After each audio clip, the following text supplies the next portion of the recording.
Buenas tardes a todos. Vamos a esperar 1 o 2 minutos para asegurar que los asistentes vayan ingresando. Gracias.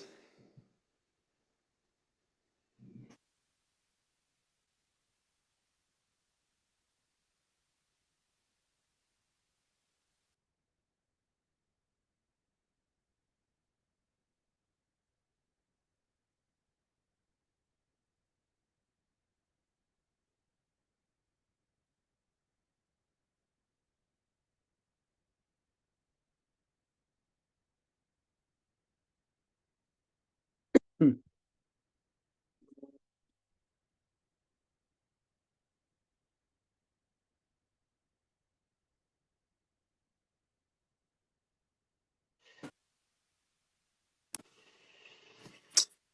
Muy bien. Buenas tardes a todos y todas. Bienvenidos a esta reunión. Eh, tenemos, el gusto de tener al doctor Juan Rivera con nosotros y vamos a ir haciendo presentaciones acá. En el chat se va a subir un breve resumen de la vida académica y profesional del doctor Rivera. Y mientras siguen uniendo algunas personas, pues vamos a hacer, el doctor Rivera nos va a contar un poquito, pero los que no me conocen, yo soy el doctor Manuel Ramírez Sea, soy el director o jefe del Departamento de Enfermedades Crónicas y Nutrición del Instituto de Nutrición de Centroamérica y Panamá y voy a estar moderando la reunión del día de hoy de este programa que tenemos entre INCAP y la Universidad de Drexel. Juan, bienvenido. Qué bueno que has aceptado nuestra invitación para estar en la reunión de hoy y para que animar y motivar a todos los profesionales y colegas que están escuchando el día de hoy.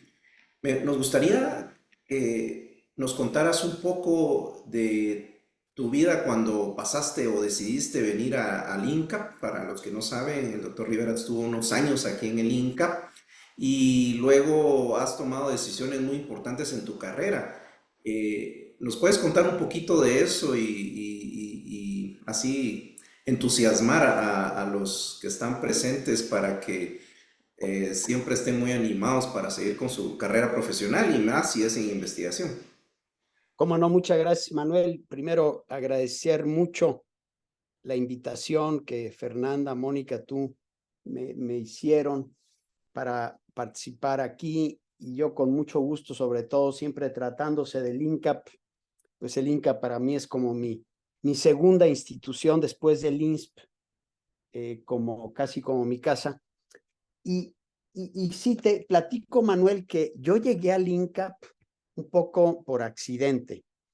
Cuando yo estaba estudiando mi doctorado en Cornell y estaba yo pensando en hacer mi tesis de doctorado, había yo pensado hacer mi tesis en un gran programa que existía en México, que se llamaba Sistema Alimentario Mexicano.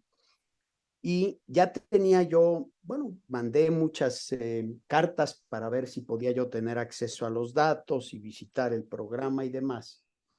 Y la respuesta era lenta, burocrática, y en eso visita al INCAP el gran Víctor Valverde, un investigador de primera del INCAP, joven, costarricense, dinámico, y él desde que llegó a Cornell dijo, quiero reunirme con Juan Rivera.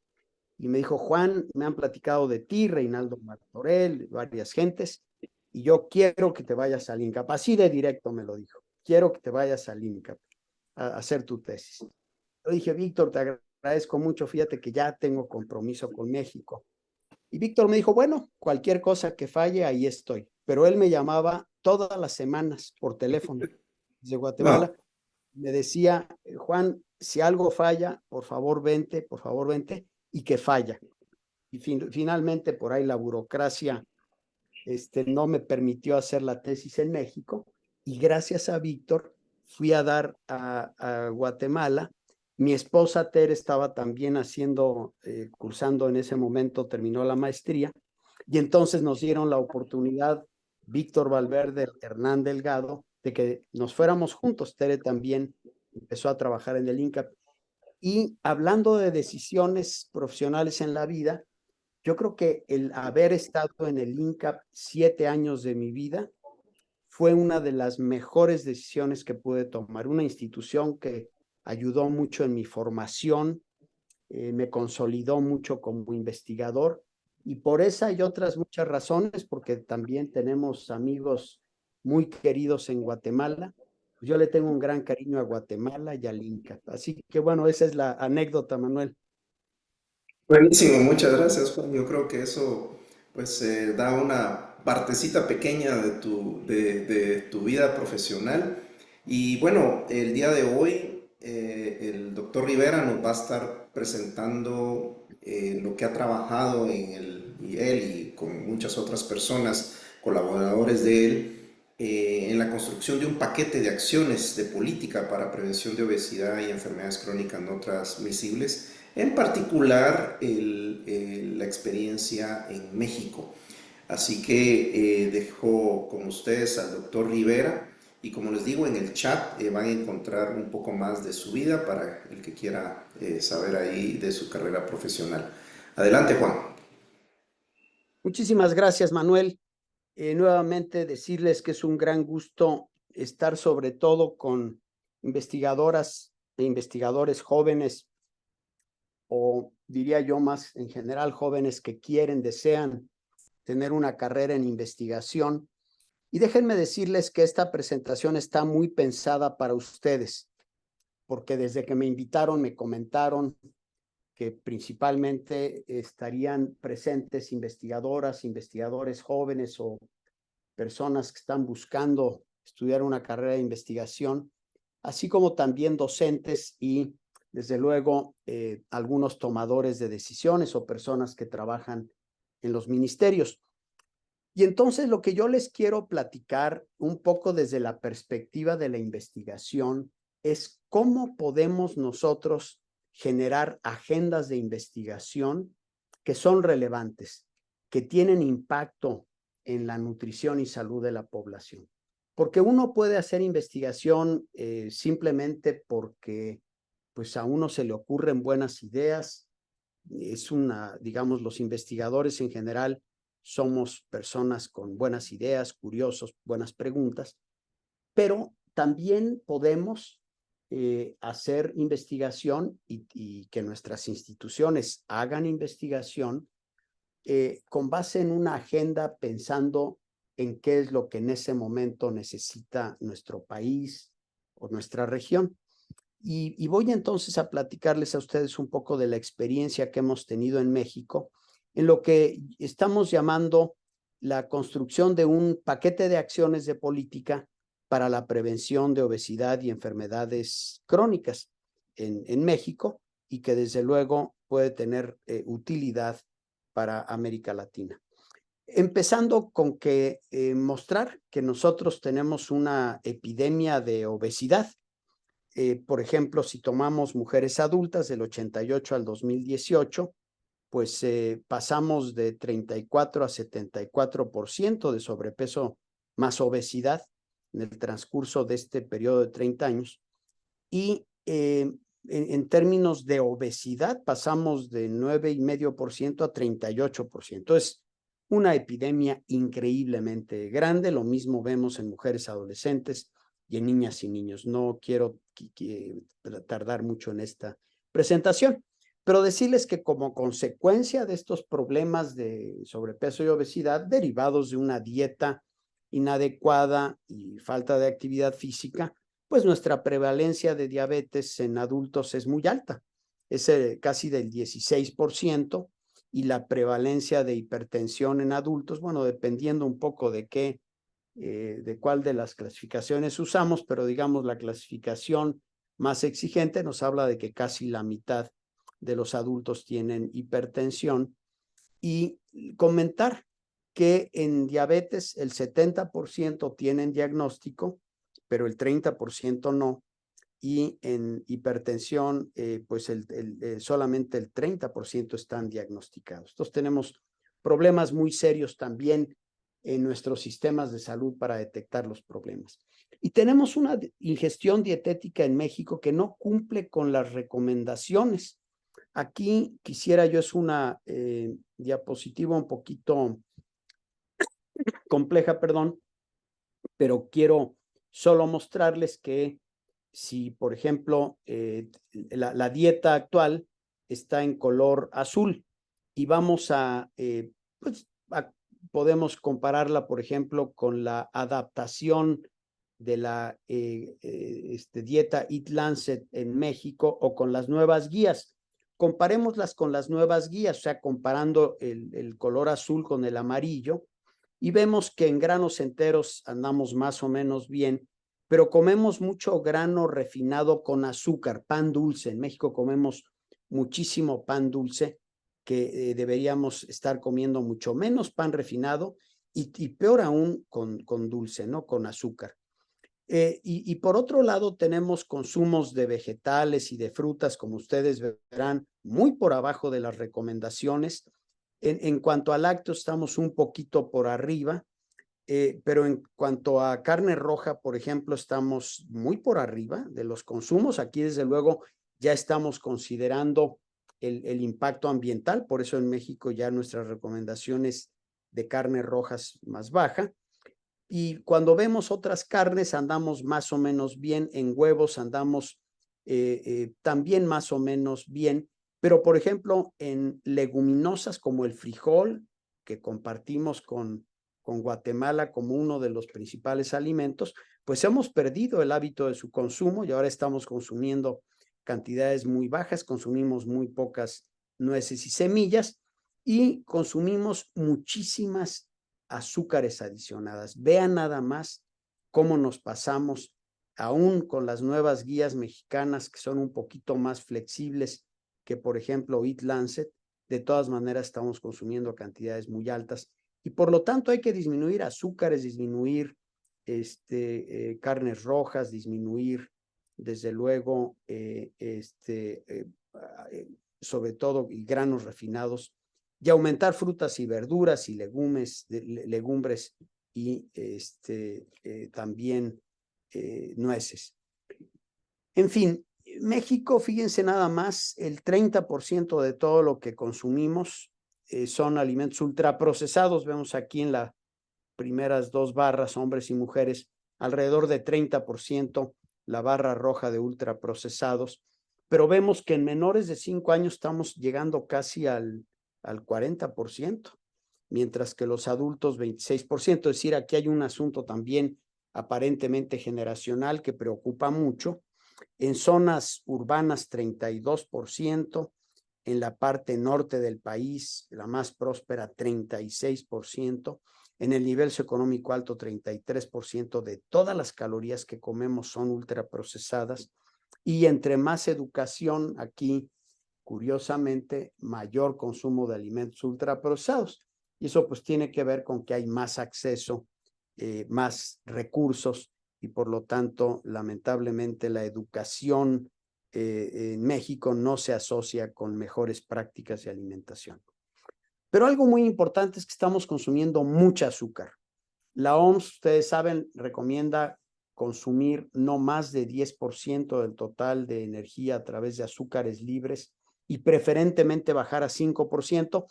Y en México el consumo es en promedio de 12.5%. O sea, estamos muy por arriba de las recomendaciones, desde luego, pero además una proporción muy alta que va entre 57 y 85%, dependiendo de la edad, consume más de 10% del total de energía procedentes de azúcares. Si ponemos 5%, el 95% de los mexicanos consume más de esa cantidad. Pero lo más importante de todo es que las bebidas azucaradas aportan el 70% de los azúcares añadidos y que las bebidas no lácteas consumidas diariamente por los infantes, por los menores de 6 meses, es del 12%. Imagínense, el 12% de los menores de 6 meses consumen diariamente bebidas azucaradas, quitando las la leche con azúcar, y 36% de los de 6 a 11 y 65% de los de 12 a 23. Es decir, empieza muy temprano y por lo tanto esto ha llevado a que el instituto que ha hecho estas investigaciones le propuso al gobierno: tenemos que hacer algo para reducir el consumo de azúcares, y las bebidas azucaradas son desde luego el alimento que nos puede ayudar. Y entonces, para proponer qué debemos hacer en México, quiero plantearles un modelo conceptual de cambio de comportamientos, porque lo que necesitamos al final es un cambio de comportamiento alimentario. Necesitamos movernos a una dieta saludable. Pero ¿cuál es este modelo conceptual? Bueno, este modelo conceptual parte de que el individuo, para que tenga un comportamiento saludable, por ejemplo, aquí ahorita vamos a hablar de alimentación, es importante que tenga conocimiento, educación alimentaria, conocimiento sobre los alimentos que son sanos y no sanos, y desde luego motivación para tomar esa conducta. Sin embargo, existen fuertes factores ambientales que interfieren con los comportamientos saludables. Es decir, el conocimiento y aún la motivación son insuficientes. ¿Por qué? Porque los comportamientos saludables no son los valores predeterminados óptimos en nuestra sociedad. En otras palabras, los comportamientos que normalmente vemos en la población tienen que ver con entornos que no son conducentes a esas buenas prácticas. Por ejemplo, entornos en donde es más fácil conseguir bebidas azucaradas que agua, donde es más fácil conseguir alimentos no saludables que verduras y frutas, entornos obesigénicos. Y por lo tanto, cuando los comportamientos saludables se convierten en valores predeterminados óptimos, si tuviéramos un entorno que nos ayudaran, entonces sí, el conocimiento y la motivación del individuo nos llevaría a los comportamientos saludables. Es decir, si lográramos cambiar los entornos, sí sucedería esto. Pero ¿qué sucede? Que en realidad hay factores ambientales como la economía, la disponibilidad de alimentos, preferentemente no saludables, su accesibilidad, sus precios, su disponibilidad general nos llevan a comportamientos poco saludables. Es decir, los entornos determinan los comportamientos y por lo tanto necesitamos regulación, legislación y políticas macro que nos lleven a que los comportamientos saludables sean los comportamientos que se encuentran en la sociedad de manera preferente. Eventualmente, si logramos que la población empiece a adoptar buenas conductas, esto se convierte en normas sociales y entonces posiblemente ya no haya necesidad de implementar políticas de este tipo. Pero este esquema reconoce la responsabilidad colectiva en la prevención de obesidad y el papel de las acciones de política en salud pública. Y lo que es muy importante es que, dada la naturaleza multifactorial de la obesidad y las enfermedades crónicas y las enormes desigualdades y los sistemas alimentarios en nuestros países que están alineados para incentivar opciones no saludables, se necesita un conjunto integral de políticas para revertir las epidemias actuales, un conjunto de herramientas para la prevención de obesidad. Las intervenciones individuales aisladas, por tanto, no son suficientes. Se necesitan acciones de política estructural. Y ese es el mensaje principal de esta plática, que necesitamos ir construyendo estas políticas integrales. Y los instrumentos de política para la prevención de obesidad y enfermedades crónicas relacionadas con la dieta existen. Hay una variedad de instrumentos de política costo efectivas disponibles para prevenir obesidad y enfermedades crónicas. Son herramientas genéricas de acción gubernamental utilizadas para lograr un determinado objetivo de política Y estos instrumentos se pueden clasificar según el nivel en el que intervienen y si son obligatorios o si son solamente voluntarios. Y aquí voy a presentar cuáles son las principales herramientas que existen en el mundo y cuáles hemos usado en México. Primero, hay herramientas basadas en información. Comunicar información a grupos objetivos que pueden ser consumidores, pero también a veces pueden ser productores, con la expectativa de que alteren su comportamiento. Por ejemplo, campañas en medios de comunicación motivando a no consumir refrescos y tomar agua, el etiquetado frontal de advertencia en los paquetes que motiva que en el momento de la compra se compren alimentos sin sellos, y el asesoramiento nutricional personalizado son ejemplos de herramientas basadas en información y que son políticas públicas que en México se han aplicado. Hay otras que son herramientas de implementación financiera. Son incentivos financieros para fomentar ciertos comportamientos alineados con objetivos de políticas, o también la imposición de costos financieros para desalentar comportamientos no alineados con dichos objetivos. Por ejemplo, los programas de transferencia monetaria condicionada. Yo puedo tener una transferencia monetaria, pero condicionada a que las madres demuestren, por ejemplo, que usan los vouchers que les damos para comprar alimentos saludables. Puede haber impuestos, como los impuestos a las bebidas azucaradas, que tan bien han funcionado en el mundo. Puede haber subsidios, que es cómo reducir el precio de verduras, frutas o agua para que la gente los consuma más. Y vouchers o vales que sirven para decir, a ver, yo te doy un voucher siempre y cuando lo uses para comprar, por ejemplo, frutas y verduras. Esas son algunas de las políticas. Hay también herramientas de implementación imperativas, es decir, herramientas que son de implementación obligatoria.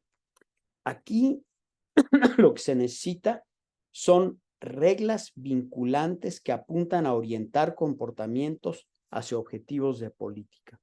Estos son instrumentos de política que son obligatorios y que pueden tomar la forma de normas, permisos, regulaciones, leyes u órdenes ejecutivas, y estos instrumentos pueden ser de observancia forzosa mediante sanciones del Estado reales o percibidas. Por ejemplo, ahí entrarían las normas para evitar que haya alimentos poco saludables en las escuelas. La prohibición, por ejemplo, de la venta de bebidas azucaradas en escuelas o en otros entornos.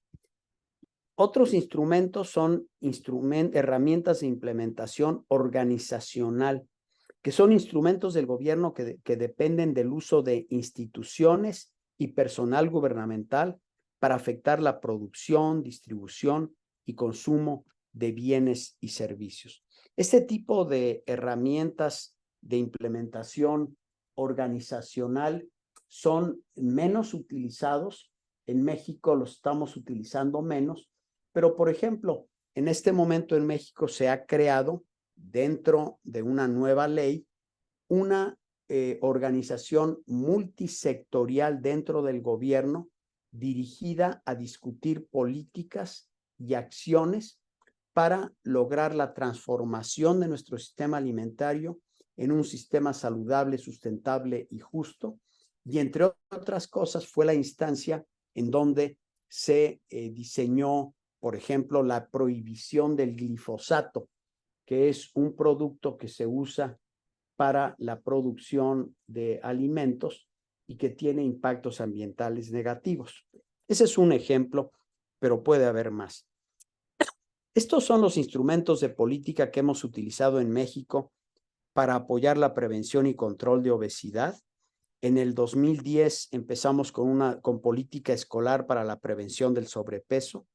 En el 2014, impuestos especiales específicos a las bebidas azucaradas y a los alimentos no básicos con alta densidad energética. En el 2014, la regulación parcial del marketing y publicidad en televisión y cines. En el 2020, el etiquetado frontal de advertencia y las regulaciones de mercadeo vinculados a este etiquetado. En el 2021, la prohibición de grasas trans en los alimentos en México, y en el 2023 una nueva Ley General de Educación que de alguna forma se creó porque la política escolar para la prevención del sobrepeso fracasó. Esta nueva ley tiene explícitamente la prohibición de la distribución y publicidad de alimentos y bebidas con bajo valor nutricional, pero vinculada también a consecuencias cuando se viola esa norma, que era lo que le faltaba a el decreto presidencial del 2010. Y finalmente, las nuevas guías alimentarias saludables y sostenibles para México. Estos son un poco los instrumentos que estamos usando actualmente en México, y hablaré más tiempo de impuestos, etiquetado y guías alimentarias, especialmente porque en impuestos es un excelente ejemplo de cómo ustedes como investigadoras e investigadores, en colaboración con personas que trabajan en los ministerios, pueden impulsar este tipo de políticas, sobre todo si trabajamos también con organismos no gubernamentales. Hablaré entonces muy rápidamente de los impuestos a las bebidas azucaradas.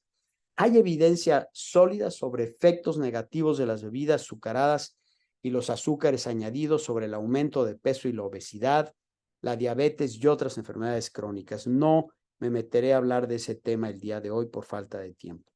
Pero también hay buenas razones que justifican gravar las bebidas azucaradas y los alimentos poco saludables. Y aquí está la foto de Adam Smith, de la que hablaré más adelante, pero que fue posiblemente pues, la primera persona de que tenemos récord en el mundo de proponer impuestos a azúcar. ¿Y por qué hay buenas razones para gravar las bebidas azucaradas y los alimentos no saludables? Primero, ¿qué son las externalidades negativas? Son costos que sufre un tercero como consecuencia de una transición económica. Si yo como consumidor compro un refresco, una bebida azucarada de 2 litros para tomármelo todos los días cuando me voy a trabajar, por ejemplo, las personas que trabajan en construcción, uno los ve en México caminando con sus bebidas de 2 litros. Bueno, esa transacción económica va a llevar a que esa persona va a sufrir eventualmente obesidad y muy probablemente diabetes. Y entonces la externalidad negativa es la diabetes que sufre una persona como consecuencia de una transición económica, pero en donde el costo de la diabetes no está incluido. Y esto se da por las fallas del mercado, porque las fallas del mercado pueden generar externalidades negativas. Y los impuestos pueden corregir las externalidades negativas aumentando el precio del producto que está generando daños y reduciendo las compras. Por ejemplo, la ingestión de bebidas azucaradas se asocia con riesgos para la salud y supervivencia. Dado que la demanda de bebidas azucaradas es elástica, es decir, si yo aumento el precio de las bebidas azucaradas, hay una reducción del consumo. Y los sustitutos de bebidas azucaradas, cuando uno deja de comprar bebidas azucaradas, los sustitutos son saludables, generalmente agua. Los impuestos reducirán el consumo de bebidas azucaradas, pero también mejorarán la salud, porque además de reducir el consumo de bebidas azucaradas, los sustitutos son saludables. Pero además, si los ingresos fiscales, lo que yo recaudo de impuestos, se utiliza para financiar acciones de prevención de obesidad que sean efectivas, esto se suma a los efectos sobre la salud. De modo que reducir la ingesta de bebidas azucaradas y utilizar los ingresos fiscales para la promoción de la salud, para que la promoción de la salud tenga beneficios para la salud pública, es un gran negocio desde el punto de vista de salud pública. Y fíjense lo que dijo Adam Smith en el libro The Wealth of Nations en 1776. El azúcar, el ron y el tabaco son mercancías que en ninguna parte son necesarias para la vida, que se han convertido en objetos de consumo casi universal y que por lo tanto son sujetos de extremadamente apropiados para gravar con impuestos. Esto me da mucha risa porque a mí cuando discutía yo con los productores de bebidas azucaradas en México y nos decían que éramos unos extremistas, casi nos acusaban de marxistas, yo les decía, no, pero si fue el papá de ustedes, Adam Smith, el padre del capitalismo, el que nos está diciendo que debemos hacer esto. Yo se lo decía un poco en plan de broma, pero no les gustaban esas bromitas, desde luego.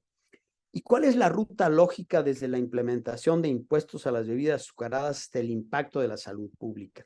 Bueno, la ruta lógica es que si yo implemento impuestos a las bebidas azucaradas, los minoristas y fabricantes, y si los minoristas y fabricantes no absorben la totalidad del impuesto, entonces los precios de las bebidas azucaradas se incrementan, porque hay, ojo, los minoristas y fabricantes podrían decir, bueno, yo absorbo el impuesto, pero no lo hacen. ¿Por qué? Porque pierden dinero.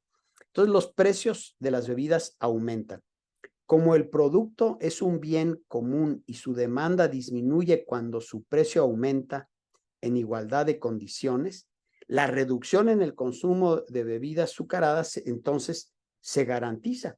¿Por qué? Porque no es un bien elástico. Y si la ingesta de energía de productos sustitutos aumenta menos que la disminución de la ingesta de energía de las bebidas azucaradas, es decir, si tomo agua, no estoy consumiendo energía y estoy reduciendo la energía de las bebidas azucaradas y por lo tanto hay una reducción en la prevalencia de sobrepeso y obesidad.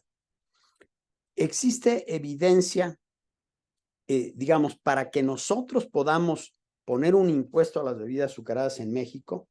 ¿Qué hizo el Instituto Nacional de Salud Pública? Bueno, pues primero mostramos evidencia de nuestras encuestas nacionales de nutrición que coordina el instituto sobre la magnitud, distribución y tendencias del sobrepeso y obesidad. Señores diputados, senadores, ejecutivo, tenemos un problema serio de obesidad. Segundo punto, la ingestión dietética de las bebidas azucaradas, que son las principales fuentes de azúcar, es muy alta, también emanada de los estudios del Instituto Nacional de Salud Pública. Después hicimos estudios para demostrar que la elasticidad precio de la demanda y la elasticidad cruzada de bebidas azucaradas eran de una magnitud que nos garantizaban que el efecto iba a ser positivo, reducción de consumo. Después también estudiamos cuántos iban a ser los ingresos fiscales para diferentes diseños tributarios para presentárselo al Ministerio de Finanzas. Y finalmente hicimos un modelaje de los posibles efectos de un impuesto a las bebidas azucaradas sobre desenlaces en salud, obesidad, diabetes, etc. De la evidencia global, esto no lo hicimos en el instituto, sabíamos ya de los efectos de la ingesta de bebidas azucaradas sobre la obesidad y diabetes, lo que comenté al principio de la presentación, que no voy a meterme en eso ahora, y finalmente hicimos la evaluación del impuesto. Y ahí vimos cambios en precios. La pregunta era, ¿aumentó el precio? Porque podemos poner un impuesto y el precio lo absorben las empresas. Segundo, disminuyeron las compras de bebidas con impuestos, aumentaron las compras sin impuestos.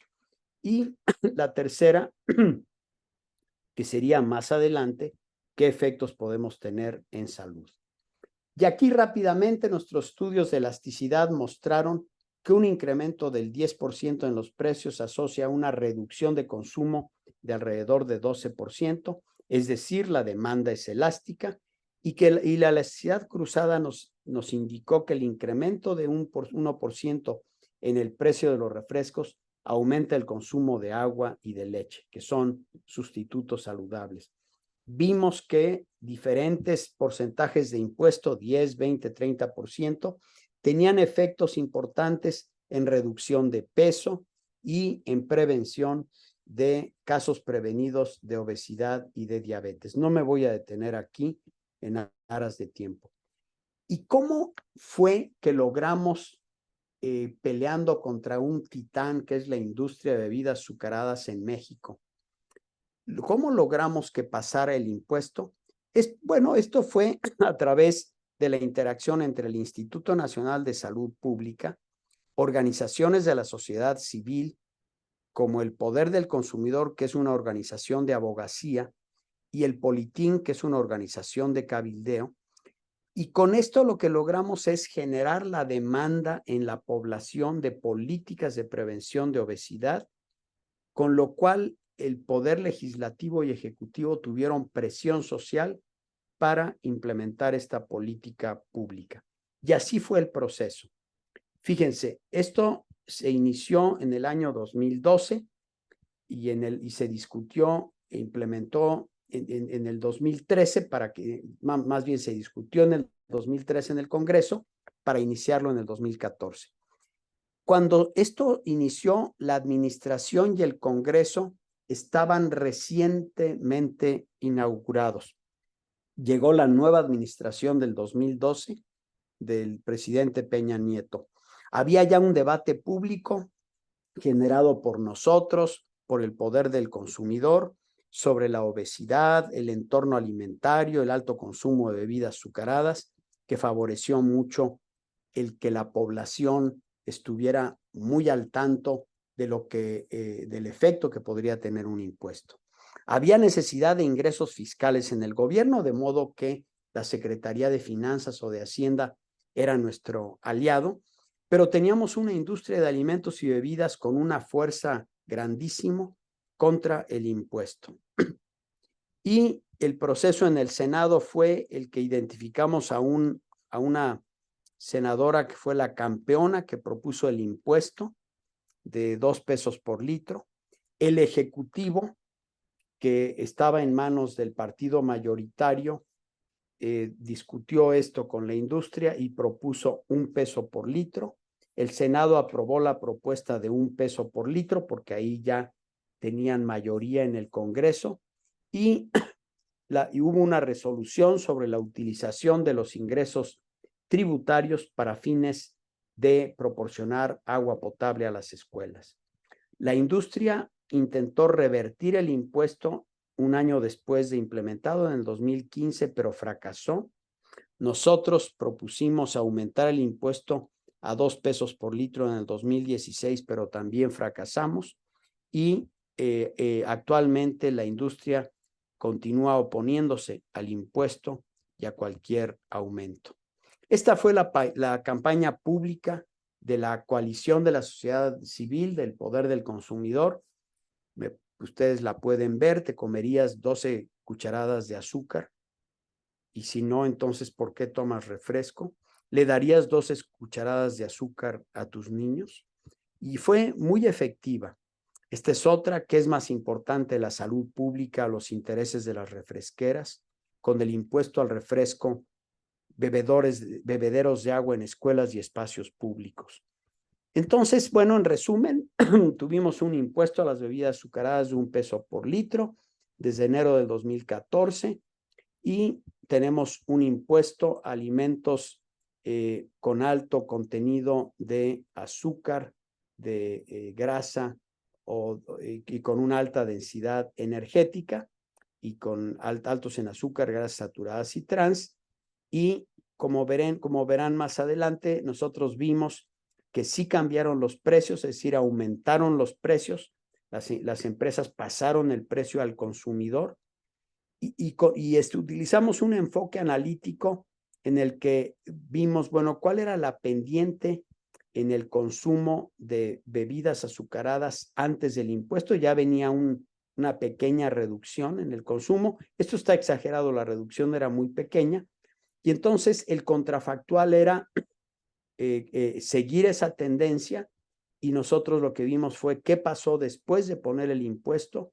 Ese fue, digamos, el efecto y este fue el contrafactual y estos son los resultados.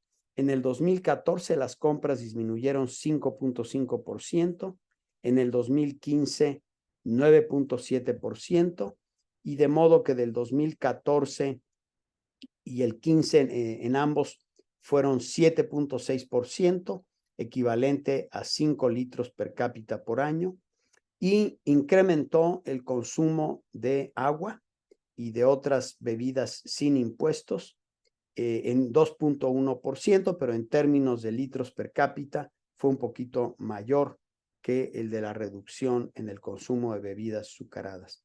El efecto fue mayor en el nivel socioeconómico bajo que en el medio y en el alto. Voy rápidamente a pasar al etiquetado frontal de advertencia. En México se aprobó esta regulación que incluye etiquetados sobre alimentos y bebidas ultraprocesadas con exceso de contenido de nutrientes críticos. Los productos con etiquetado no pueden usar personajes de caricaturas y declaraciones de alimentos. Se hizo obligatorio declarar todos los tipos de azúcares en orden descendente. Además, incluye 2 leyendas precautorias. Aquí están, en donde dice: contiene edulcorantes, no recomendable en niños, contiene cafeína, evitar en niños. Y esta regulación fue inspirada en el sistema chileno, el cual fue mejor entendido por la población mexicana que el etiquetado previo en México, que era avalado por la industria.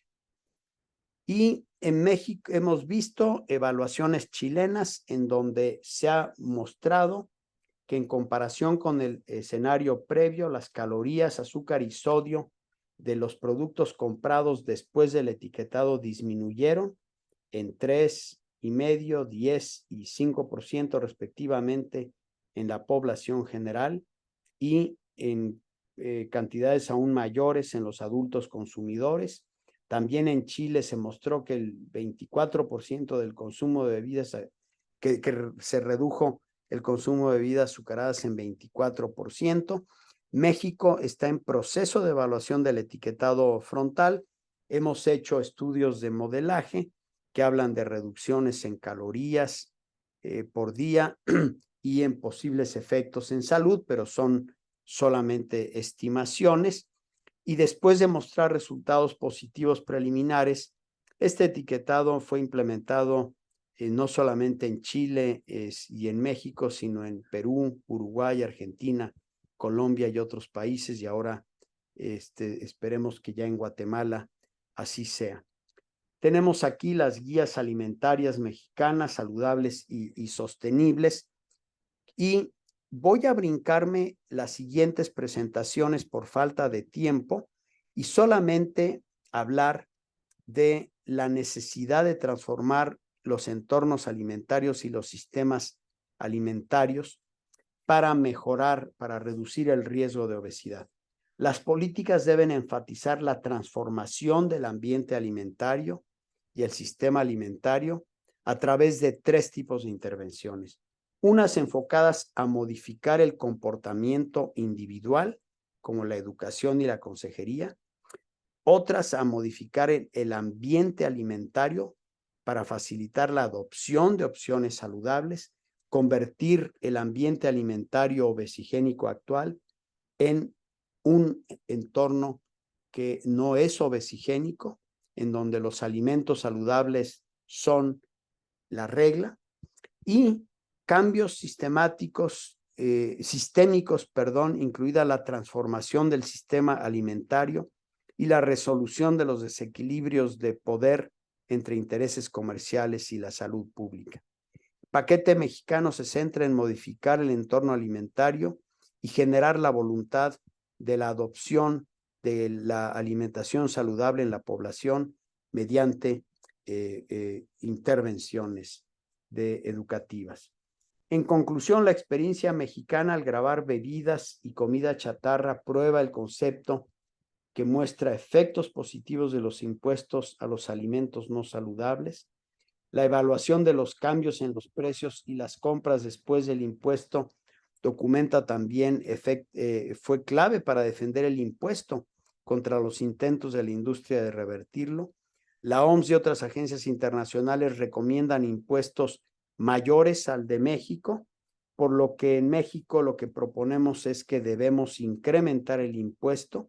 Y por otro lado, el etiquetado frontal de alimento ha tenido éxito en términos de en Chile, pero también en México hemos visto ya reformulación.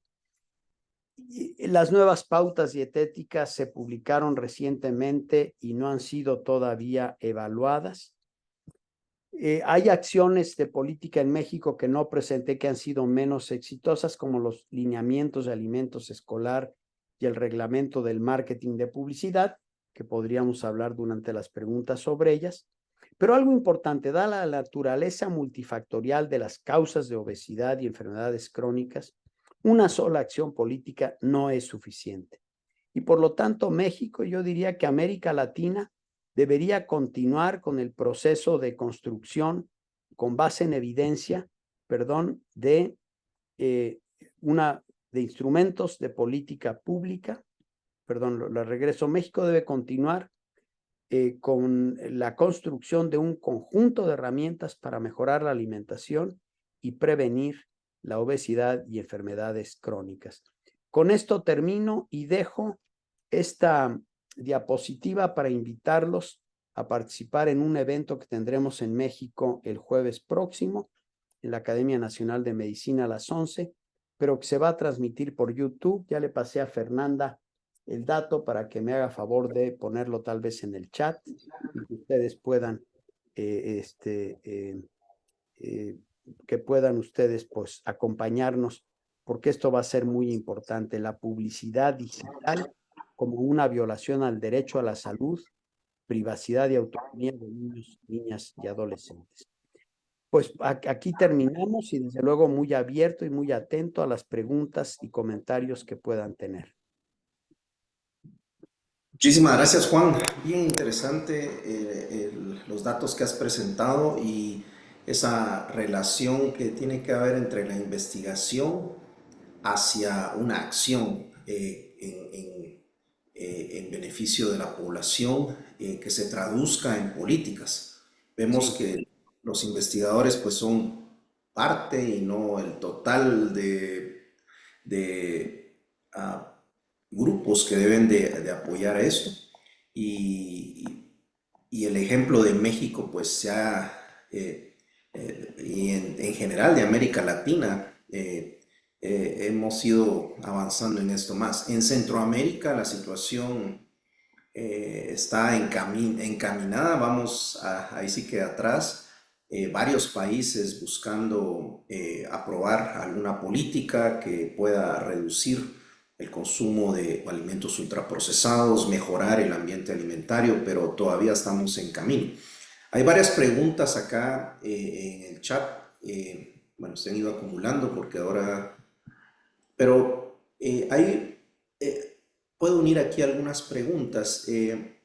Las razones más importantes, preguntan sobre cuáles crees que son las razones más importantes para que México haya consumido, haya llegado a tener un consumo tan elevado de bebidas azucaradas, y cómo este consumo se relaciona a adicción, y si esto de llamar a este alimento adicción podría tener un impacto en políticas públicas. Sí, muy buenas preguntas, bueno, y muy buen comentario, Manuel, gracias. Las preguntas son excelentes. ¿Por qué consumimos tanta azúcar en México? Y no es nada más México, si vemos América Latina, por ejemplo, Brasil también consume bebidas muy azucaradas, Argentina, Chile. Es decir, da la impresión de que en América Latina tenemos una gran predilección por bebidas azucaradas. Y, por ejemplo, si nos comparamos con Japón o con Francia, el consumo de bebidas azucaradas en Francia y en México es muy distinto. ¿Cuáles pueden ser las razones? Una primera, esa tradición en México de darles bebidas azucaradas a los niños desde que nacen. Se les dan calditos, se les dan bebidas azucaradas, con miel al principio. Es común en México incluso que se les den ya refrescos, bebidas embotelladas a los niños. Y eso hace que el niño desde muy pequeño, pues ahora sí que vuelvo a la pregunta de, ¿hay adicción o no? Digo, hay muchos elementos parecidos entre el efecto de recompensa que produce el consumo de bebidas azucaradas y el efecto de recompensa que producen algunas drogas. Son las zonas del cerebro que se prenden cuando se consume bebidas azucaradas, son similares a las que se prenden cuando se consumen algunas drogas. Entonces hay gente que dice, sí, esto es una adicción. Y aún si uno dijera, bueno, no sé si llamarla adicción o no, pero de que haya habituación a lo dulce, eso es muy cierto. Entonces, si no modificamos desde el principio de la vida el consumo de bebidas azucaradas, pues no vamos a lograrlo. Pero número dos, muy importante, la publicidad. Es impresionante el dinero que gastan las embotelladoras y productoras de bebidas azucaradas en México para publicidad. Entonces, esa publicidad, es decir, la Navidad en México ya está cooptada, o sea, la Navidad y Santa Claus ya son de Coca-Cola. Y digo la marca porque ya lo compraron, Coca-Cola. Uno ve, por ejemplo, en las plazas públicas de México, los pinitos de Navidad de Coca-Cola, de FEMSA. Es impresionante, está cooptado. En Chiapas, cuando tú llegas a los pueblos, está el nombre de la ciudad con un letrero de Coca-Cola, financiado por Coca-Cola. La publicidad es terrible. Y ahora déjenme decirles, la publicidad digital en niños es una cosa que a mí de veras me asusta. La especie de neuromarketing que ya hacen y que les roban la identidad a los niños, les roban sus datos y los siguen a lo largo de la vida. Entonces yo creo que esas son algunas de las respuestas que podría yo dar y que creo que son las preguntas que hicieron, ¿verdad? Ah, bueno, ¿y cómo lograron obtener la data en materia de obesidad y consumo de bebidas azucaradas en los estados? Bueno, esto es porque en México tenemos un sistema de encuestas nacionales de salud y nutrición que desarrollamos en el Instituto Nacional de Salud Pública, que hasta hace algunos años eran cada 6 años, ya ahora a partir del 2020 ya son anuales y la idea es que como en Estados Unidos vamos uniendo las muestras anuales para ir teniendo una especie de promedio móvil que nos va permitiendo saber pues antropometría, consumo de alimentos, bebidas azucaradas, tenemos frecuencia de consumo de alimentos todos los años y recordatorio de 24 horas cada X tiempo. Entonces son ya datos que Excelente, tenemos. excelente, Juan. Aquí hay otras preguntas.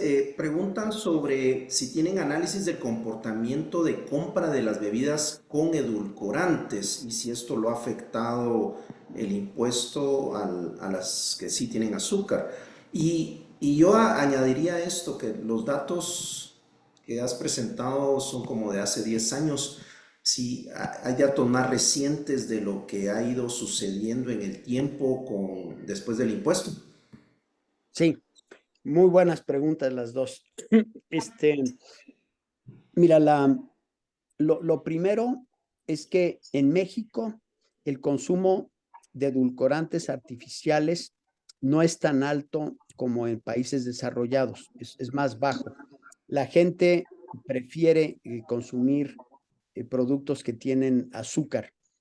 En parte porque es curioso, porque a los edulcorantes artificiales mucha gente les tiene miedo, piensan que digo, pueden tener efectos adversos y bueno, hay razones para que les tengan miedo, pero sí ha ido aumentando paulatinamente con el tiempo. Ahora, no tuvo impacto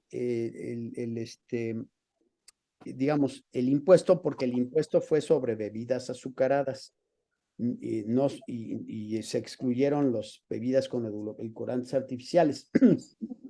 Y lo que sí es que el etiquetado frontal de advertencia, ustedes vieron que tiene una leyenda, que en productos que tienen edulcorantes artificiales se recomienda no dárselos a los niños.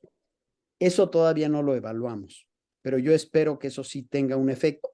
¿Por qué pusimos esa leyenda? Porque en Chile lo que sucedió es que las empresas lo que hicieron fue que dejaron de poner azúcar, pusieron edulcorantes artificiales y ahora el consumo de edulcorantes artificiales en Chile es altísimo. Es decir, que el efecto fue disminuir la producción, digamos, la manufactura de bebidas con azúcar, pero a costa de poner edulcorantes artificiales. Y como hemos visto últimamente con toda la evidencia sobre alimentos ultraprocesados, aparentemente los aditivos tienen un papel en toda la relación que hay entre ultraprocesados y salud, de modo que sí hay que ser cauteloso. Sobre datos más recientes, sí tenemos datos muy recientes, por cierto, de una tesis de una alumna de Gabriela García, utilizando datos de compras de alimento de las encuestas nacionales de ingreso y gasto de los hogares, donde muestra que sigue habiendo una reducción en el consumo de bebidas azucaradas cuando lo comparamos con la basal del 2012. Es decir, se ha mantenido. De hecho, México tenía el primer lugar en consumo de bebidas azucaradas de América Latina, un poquito por abajo de Estados Unidos, y ahora ya creo que somos el segundo o tercer lugar. Ya otros países nos superaron. Pienso que en parte gracias al impuesto, a pesar de que es un impuesto muy chiquito y que tenemos que aumentarlo. Buenísimo, gracias. Y hay otra pregunta acá que era sobre el triángulo que presentaste donde aparecía ciencia abajo, pero también aparecían dos organizaciones, las de cabildeo y las de abogacía. Preguntan cuál es la diferencia entre esos dos tipos de Allá, instituciones. cómo no. Las asociaciones de, digamos, de abogacía, como el poder del consumidor, eh, lo que hacen es influir en la opinión pública. Por ejemplo, ellos fueron los que sacaron esos ads que yo les puse sobre el consumo de bebidas, que se los dabas a los niños, que eran 12 cucharadas. Ellos nos ayudaron mucho a generar la demanda en la sociedad para poner impuestos. Y las de cabildeo son organizaciones especializadas en cabildear, por ejemplo, en este caso, en el Congreso. Ellos se saben de arriba para abajo la composición del Congreso, de qué partido viene cada quien, cuáles son sus antecedentes, quiénes están vinculados a financiamiento de Coca-Cola, FEMSA, quiénes son más independientes. Y ellos además hicieron la labor de cabilderos, porque las empresas tienen sus cabilderos en el Congreso. Y entonces nosotros teníamos nuestros cabilderos, que por cierto, si tú los veías, nuestros cabilderos eran jovencitos, delgaditos, dinámicos, y los de las empresas eran ya abogados grandes, casi siempre con sobrepeso, viejos, y pues les ganamos con nuestros cabilderos jovencitos y muy dinámicos. Esa es la diferencia entre una y otra. Buenísimo. Todavía tenemos un par de minutos acá, tres preguntas. Eh, y una es sobre el tiempo en que lleva hacer todo esto, ¿verdad? Desde que se hace un diagnóstico de que cómo está la Sí, situación hasta que hay un cambio por la implementación de una política. En el caso de México, ¿cómo cuánto duró este proceso? buenísima pregunta. Mira, nosotros en México, en el CINIS, yo fui director, cuando yo fui director del CINIS, yo me propuse desarrollar una agenda de investigación con misión dirigida a generar la evidencia para enfrentar los retos presentes y futuros. Y en el año 2006, por primera vez, hablamos de la necesidad de poner impuestos a las bebidas azucaradas. 2006. Lo publicamos en un libro con el Institute of Medicine. Y ahí empezamos a desarrollar y generar la evidencia. Y empezamos ya a hacer la labor de convencimiento y demás en el 2012. Es decir, nos llevó 6 años de generación de evidencia para llegar a esto. Claro que otros países ahora pienso que pueden tardarse mucho menos, pero aquí la recomendación a las investigadoras e investigadores y a las instituciones, tenemos que anticiparnos. Por ejemplo, ahorita, el mercadeo digital que vamos a presentar el día jueves es una necesidad imperativa que requiere de un tipo de evidencia que no tenemos en este momento. ¿Cómo generar esa evidencia sobre publicidad digital y cómo ir diseñando políticas, legislación que proteja a los niños, que proteja la identidad de los niños, que proteja la autonomía de los niños. Entonces, sí, son procesos que llevan tiempo, pero tenemos que anticiparnos pensando a través de una agenda de investigación con misión. Excelente, Juan. Muchísimas gracias por esta presentación, por esta discusión que la complementa. Hemos llegado al tiempo, así que te agradecemos mucho. Dejo a Fernanda que si tiene algunas palabras de cierre.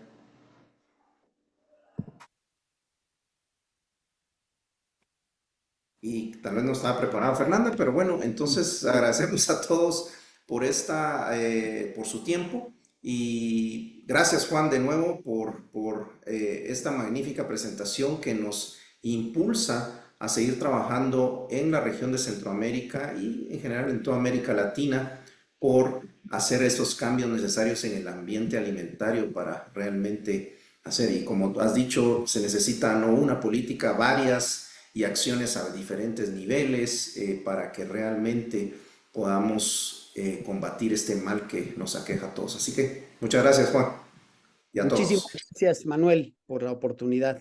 Un gustazo. Chao.